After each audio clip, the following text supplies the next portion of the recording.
강제 퇴거는 여러 단계가 있습니다. 집주인이 세입자에게 서면 통지서를 줍니다. 먼저 집주인은 세입자에게 요구사항을 알리는 서면 통지서를 주어야만 합니다. 엄격한 법률 요건이 있는 여러 종류의 통지서가 있습니다.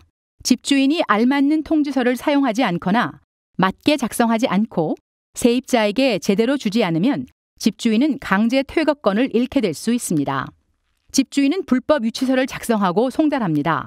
정해진 기한 내에 집주인이 통지서에서 정한 내용대로 하지 않게 되면 집주인은 법원 서류를 작성하고 세입자를 강제 퇴거하기 위한 법원 수수료를 내야만 합니다. 집주인이 법원에서 불법 유치서를 작성하지 않고 강제 퇴거 판결문을 받아서 세입자를 합법적으로 강제 퇴거시킬 수는 없습니다. 사건이 접수된 후 집주인은 적절한 법률상의 방법으로 소송을 세입자에게 알려야만 합니다. 이것은 송달이라고 부릅니다.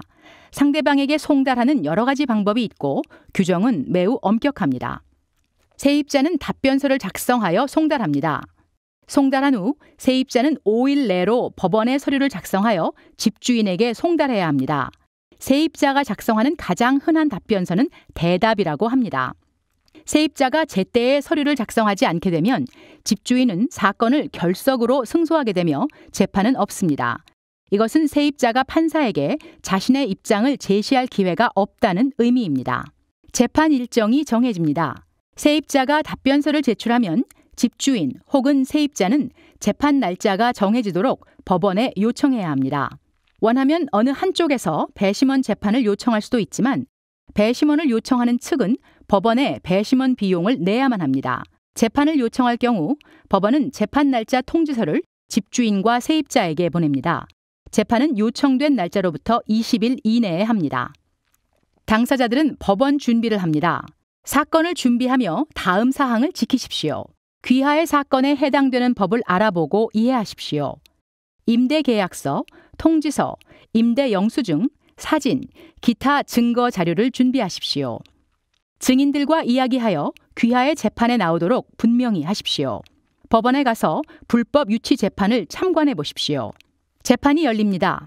법원에 서류를 제출하였더라도 집주인과 세입자는 재판에 참석해야 합니다.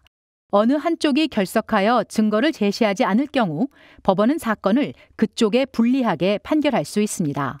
재판에서 증거를 제시하기란 복잡하며 본 비디오의 범위를 초월합니다. 본 비디오에서 나온 다른 지원 자료들이 재판에서 귀하의 사건을 제시하는 데 도움이 됩니다. 영어를 말하고 이해하는 것이 완전히 편안하지 않으면 귀하께서 통역을 데리고 오십시오. 법원이 통역을 제공하지 않기 때문에 귀하에게 통역해줄 자격이 되는 사람을 데려올 책임이 있습니다. 이번이 단 한 번 기회이고 말하는 내용을 전부 이해하고 사건이 제시되도록 확실히 해야 합니다. 법원이 사건을 판결합니다. 세입자가 사건을 승소하게 될 경우 건물에 머무를 수도 있습니다. 또한 집주인이 수리하거나 집세를 조정하거나 세입자의 법적 비용을 내게 될 수도 있습니다. 집주인이 사건을 승소하게 되면 세입자는 건물에서 강제로 나가게 되고 집세와 집주인의 법률 비용을 내게 될 수도 있습니다. 판사님은 보안관이 건물에서 세입자를 물리적으로 쫓아내도록 하는 영장이라는 명령서를 발급할 수도 있습니다. 어떤 경우는 강제 퇴거를 늦추는 집행 연기 혹은 본 명령의 연기를 세입자가 요청할 수 있습니다.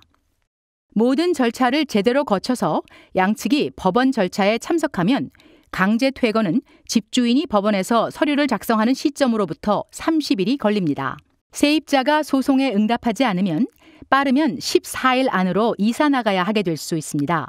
절차상 실수로 인한 지연이나 혹은 세입자가 패소하여 이사 나갈 시간을 더 요청할 수도 있습니다. 강제 퇴거 사건은 사건이 제출된 이후 60일 동안 공문서가 됩니다. 개인이 공문서를 검색해 볼 수도 있고 강제 퇴거 사건을 찾아서 어떤 내용인지 볼 수도 있습니다. 장래 집주인이 이런 정보를 볼 수 있으므로 강제 퇴거 사건으로 인하여 세입자가 앞으로 세를 들기가 더 어려워질 수도 있습니다.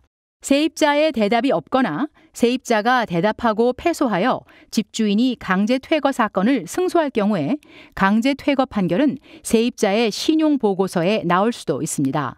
이것으로 인하여 세입자가 재임대하기 어렵게 될 수 있습니다.